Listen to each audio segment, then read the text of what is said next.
بسم اللہ الرحمن الرحیم۔ السلام علیکم ورحمۃ اللہ وبرکاتہ۔ میں ہوں سید عاشق حسین اور آپ دیکھ رہے ہیں اسلامک نالج۔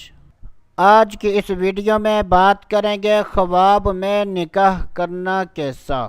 حضرت سیدنا ابن سیرین رحمۃ اللہ تعالی علیہ نے ارشاد فرمایا کہ اگر کوئی شخص خواب میں نکاح کرتا ہے اور وہ شخص شادی شدہ ہے تو یہ اس شخص کے لیے شرف اور بزرگی کی علامت ہے، اور اگر کوئی غیر شادی شدہ شخص خواب میں نکاح کرتا ہے تو یہ اس بات کی دلیل ہے کہ وہ شخص مالدار عورت سے شادی کرے گا۔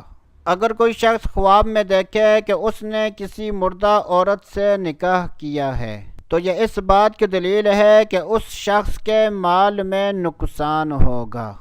اگر کوئی شخص خواب میں دیکھے کہ اس نے کسی بدکار عورت سے نکاح کیا ہے اور پھر اس کے ساتھ جماع بھی کیا ہے تو یہ اس بات کی دلیل ہے کہ اس شخص کے تمام مشکل کام آسان ہو جائیں گے۔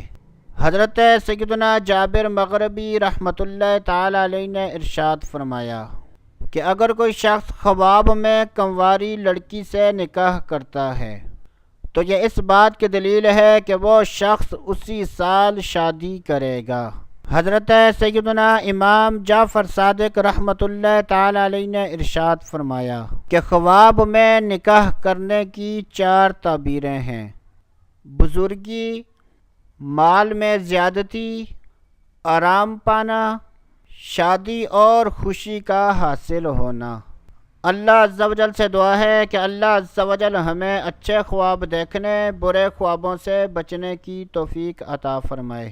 تو دوستو ابھی کے لیے اتنا ہی، اگلی ویڈیو تک اجازت، اللہ حافظ۔